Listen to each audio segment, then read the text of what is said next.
Chapter 11. Your 100th Birthday Party. The Future of Old Age. Ramirez. The Kurgan. He is the strongest of all the immortals. He's the perfect warrior. If he wins the prize, mortal man would suffer an eternity of darkness. Connor MacLeod. How do you fight such a savage? Ramirez. With heart, faith, and steel. In the end, there can be only one.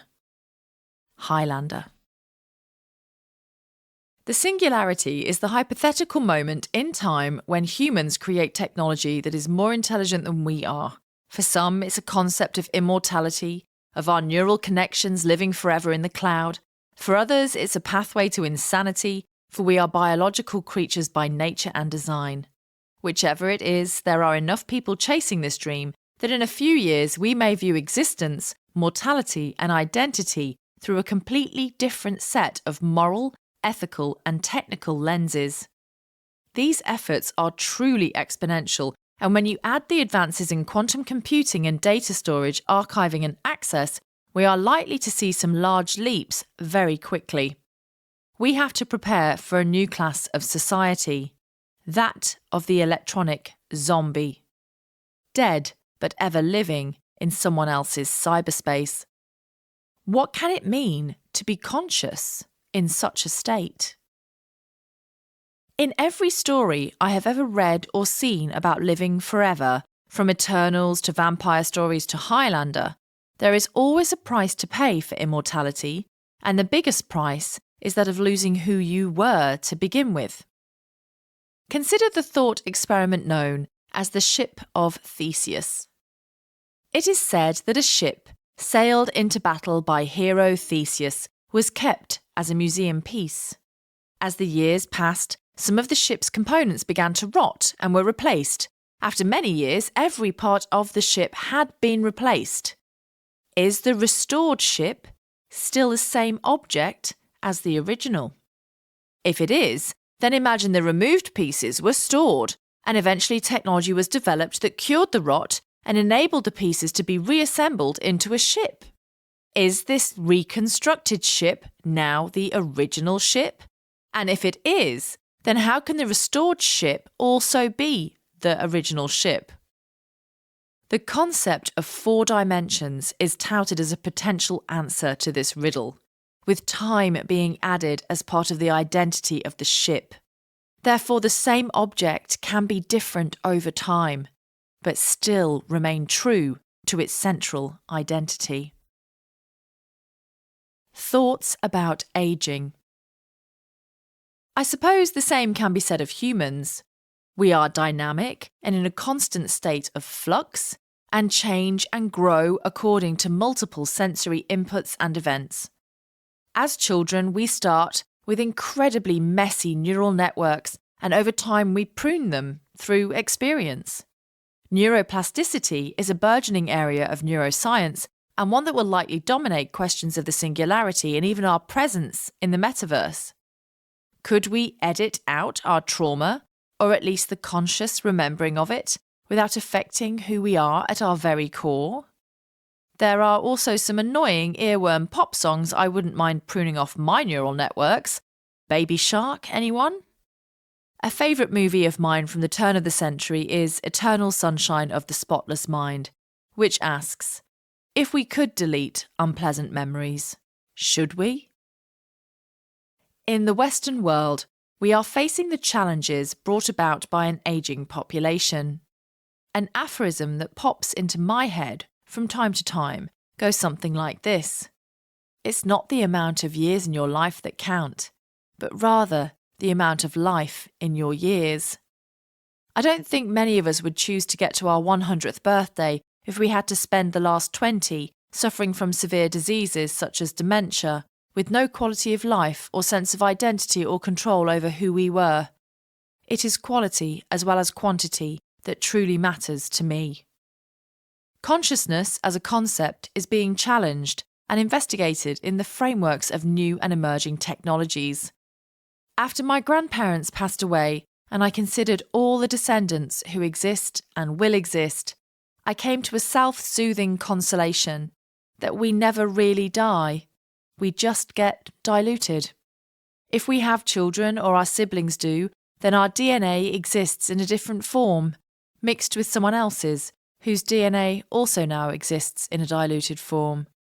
I take solace in this, especially when thinking about those who I've lost along the way. We are all ultimately part of the same gene pool, and we have all experienced the same journey, and if we go back far enough, we are all from the same place.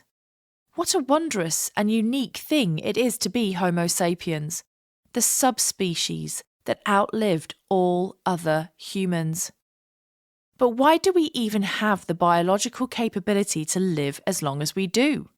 Other species, even those genetically similar to ours, such as gorillas, don't live beyond 35 to 40 years in the wild, becoming sexually mature after 10 years old and then having a baby about every 4 years. Effectively, we, like gorillas, are designed to live to be grandparents. Imagine if humans today only lived to 40 years old, as was the case a couple of millennia ago. How would that change how we perceive aging? The Bible defines the human lifespan as 70 years and 10. That's 70 years. But not everyone is lucky enough to get there. Plus, the COVID-19 pandemic has actually caused life expectancy to decrease in developed economies such as the USA and Europe. The future of aging. At some point this century, we may be able to upload our physical selves digitally into a place beyond the confines of biology. Will we have to work when we are dead in order to continue to live? Will there be a countdown clock we constantly have to top up?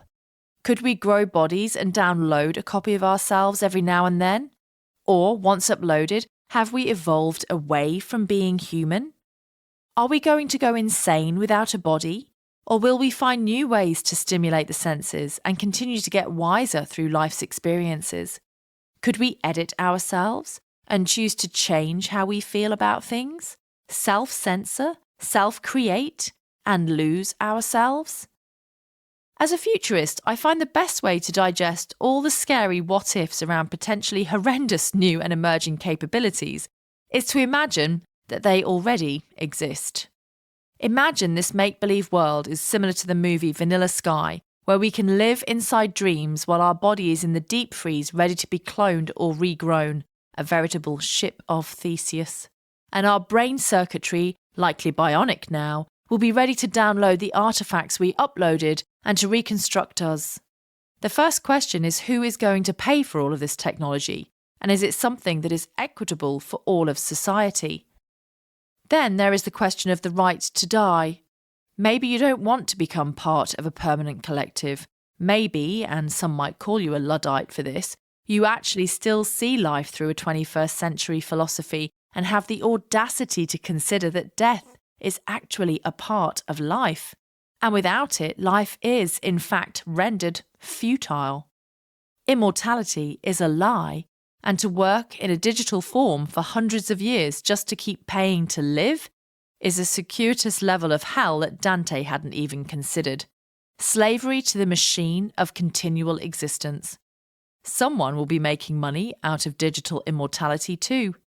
Who owns the copies of you? Are there people who are copying parts of you to add to themselves, or are you trademarked, patented, registered and protected by law? Would we still have consent?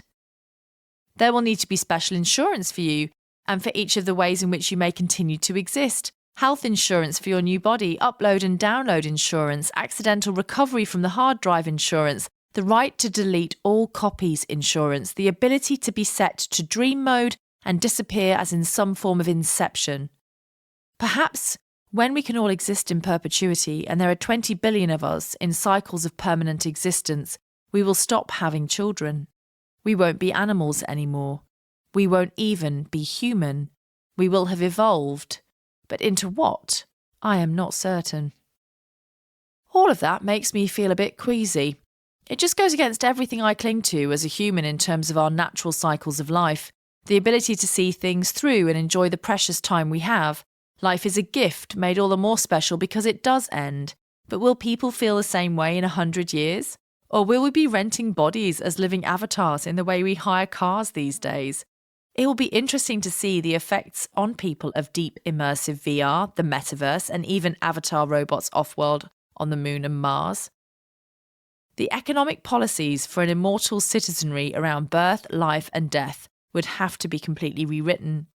Your 100th birthday party might mean something else too. Maybe at some point in the future, we won't be allowed to age past 100 in our own bodies because there just aren't enough resources to go around. This is the Malthusian trap discussed in the introduction to this book. Humans just can't control our population growth, and when we are done optimizing every natural system to serve the needs of a species that has grown way past its carrying capacity, our natural population limit, we may have to limit how long people live in order to prevent societal collapse. I recognise that even now in 2022, some parts of the world already treat the poor, the elderly and the infirm in such a way that they are already cutting access to years of life for people. But imagine if it were legally mandated. Perhaps you find these concepts challenging because your religion teaches you that eternal life exists. Trying to hang around on planet Earth longer than we are meant to may seem like a futile resistance to the truths that you hold dear. No offence is intended, of course, and I actually have had some of the best conversations around this topic with people who are on a different path to me when it comes to religious belief. This just goes to demonstrate what a wonderfully diverse group of individuals we all are, and that in society we can be from very far apart places and still respect each other's differences of opinion. Live and let live. Another great way to think like a futurist is to ask yourself how you'd feel when it comes to your 100th birthday. Are you excited by the prospect? The very idea of aging that far might actually scare you. At 42, I don't feel like two lots of 21, and the years are going by faster than ever, at least it feels like they are. If or when I reach 100, I hope I would have created a legacy and that I would be surrounded by my family and best friends and that my husband would still be with me too. I'd like to think I would have had more laughs than tears and that my loving children considered their childhoods to be some of the best times of their lives. I would like to think that at 100, I would still have some choice, be able to hold the power of consent and still know how to make a good decision and a good martini. Life expectancy and inequality. Back in 2009, it was estimated that half the babies born that year in the UK would reach 100 years of age. This is quite an impressively scary statistic. It also signals that culturally, physically, technologically and economically, we have to prepare ourselves for living longer lives. Human population growth continues to increase, but now not through birth rates as much as because people are living longer. Global life expectancy in 2010 was 69, and it's expected to increase to 76 by 2050. The Japanese hold the record for the most people over the age of 100, and nearly 90% of them are women. A whole new economic paradigm is about to come of age, called the grey dollar, the spending power of the retired. This assumes that they have access to pensions and savings. It will be interesting to see what role ageing societies have to play when it comes to our economic systems, which are based on having more people working than on pensions. A tipping point is coming in some Western economies, where the population receiving the pension will be too great to be supported by the working population. In some countries, governments have been raising the pensionable age to try and curb the effects of an ageing population. However, the tide is turning fast, and in places such as Japan, it has already hit. Other countries have had political programs for population management, such as restricting the number of children citizens are allowed to have. In some places, there are cultural reasons why a male child is preferred to a family than a female child, which have led to baby girls being aborted, left to die or murdered in hospital dying rooms. In some of these places, there are now shortages of women, and it is likely this will result in a reduction in birth rates.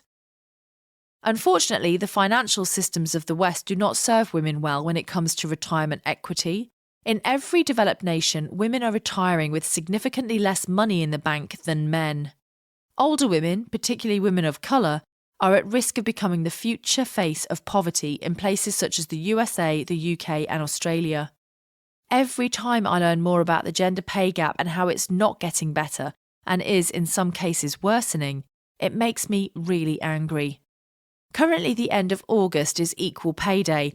It marks the point at which the average woman now effectively works the rest of the year for free because men earn 35% more than them. I firmly believe that the education of girls around the world and the empowerment of women will save us all. When women and girls are empowered, the whole of their society benefits, from health outcomes all the way through to the economic opportunities. The solution to ensuring we can live in a way we all want to, and for as long as we may hope, lies in solving the issues that affect all women in every country around the world. Educated women have fewer children and often have them later on in their life, when they are more economically established, which leads to better health and education outcomes for their children. It is a win-win, and I really wish we could recognise this at the highest levels of the UN, the World Bank, and other financial institutions. The future of mental health and disease. By the time we get to the singularity and have a computer that can work like a human brain, what are the sideshow pieces of research that could be game changers for humans? I am talking about the nastiest neurodegenerative diseases and issues with brain function, such as mental health. A staggeringly large number of people have some form of neurological issue, and this number is only going to increase as our population ages. My dear aunt passed away a few years ago from an insidious disease called multiple system atrophy, MSA, which had been presumed to be Parkinson's until just before the end. Imagine if the brain chips or mechanisms in place to try and process information like a human or to upload people's consciousness into could have been used to stop her disease progressing. Neural pathways that had been burned by the disease could have been replaced with synthetic synapses and memories her body had made, not memories of parties or family, but rather memories of how to hold her head up or control her walking better or not fall over, especially on the stairs. My biggest hope is that we start saving some of these stepping stone technologies, treatments and therapies from obsolescence by recognising that the end goal has a productive and profitable pathway, so no useful aspect of what we create can be dumped on the shelf as an orphan piece of technology. There are so many ways in which long-range, grand ideas about how we will have longer, happier lives can add value to an ecosystem of as yet undiscovered technologies, applications, and pathways. The right to life and future planning. When we look at it biologically, we are all related. We all evolved from the same place. Love thy neighbour and protect the human rights of all people on planet Earth. From the babies to the aged, everyone has the same right to life. Although the value of a human life has been established in various countries through case law, I just wish that the economic and social systems we have in place could recognise and support everyone's equal right to life in a more active way.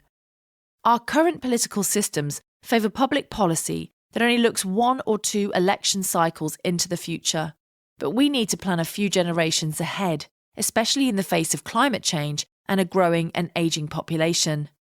Some people are choosing not to have children at all, based solely on the environmental impact and geopolitical issues that we are foreseeing.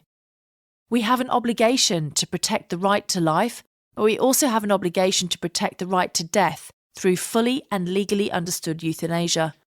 Many countries around the world have battled with the idea of the right to die, and I'm a believer that it is a personal choice that can be, and indeed is, ethically and morally made with protections in place for the vulnerable. In the future, what will happen to your digital and online life? All the places there are copies of you and information about you and your family. We need to ask some hard questions about the right to delete all copies of your social media, employment, health, and other records. And when faced with things like the metaverse and the singularity, wiping the slate clean of all the information you've given over seems like an impossible task. There is also debate about what to do with an increasing population in terms of the environmental impacts of death and our dead bodies. Embalming and cremation have direct toxic effects on the environment, but we are also running out of graveyard and cemetery spaces, and the wood used to make coffins can be very expensive and detrimental to forests. Ergo, there is a rise in environmentally conscious funerals. Designer and entrepreneur Jae Rim Lee gave a fascinating TED Talk about the fungus-laden death suit she designed to help increase the rate of decomposition and reduce the environmental impact of your body after you've left it. We need to start preparing for a change in the way we talk about and deal with death in the next few decades. Our rituals and expectations will continue to change. To consider a future world with no physical graveyards and permanent digital memories and avatars is to ponder our very relationship with death and what that means for us culturally, morally, and spiritually. I do like the idea of leaving a piece of me, choreographed and polished, as an avatar to have a good chat with and offer advice to my kids and grandchildren when I am gone. As a tech concept, it is already in the making to do a personal P.S. I love you message post-death. If you could, what would you say? Any skeletons in the closet need an airing with a time lock so they can't be released for a generation or two? My nanas never saw me become a mother, and I would have liked to have been able to call them and ask them about the hard and lonely parts of motherhood. They would have had tips and tricks to share, I'm sure. No avatar or AI-backed deepfake could give me the hugs they could, and I wouldn't even want them to try. But maybe they could have told me something I needed to hear. Something from the relationship that I had with them. Something that they only said to me or knew about me. And maybe they could be a reminder of the ghosts of loved ones past who are holding me up when I think I can't make it on my own. Get back in the driver's seat. We need to get better at talking about death and about what we want when we pass away. The most burdensome thing for family members after someone dies is the legal and paperwork aspects of wrapping up someone's estate and making sure that they get the send-off they deserve. It's not morbid to plan for these things. It honours your legacy. No matter how old you are, please get your will sorted. I have seen so many friends and family dealing with the estates of relatives who either had no will or a will that no longer reflected the relationships they had in their lives. A great place to start is The Bottom Drawer Book by Lisa Herbert. Research funeral homes that offer environmentally sensitive options such as not using preservatives before cremation or using sustainable products. You can even choose to rent caskets now and reduce the forestry burden. It's also worth reviewing your insurance policies, particularly life insurance that you may have attached to your private pension fund. It is such a hard and emotional time when someone dies. The last gift we can give to our loved ones is to have our affairs in order.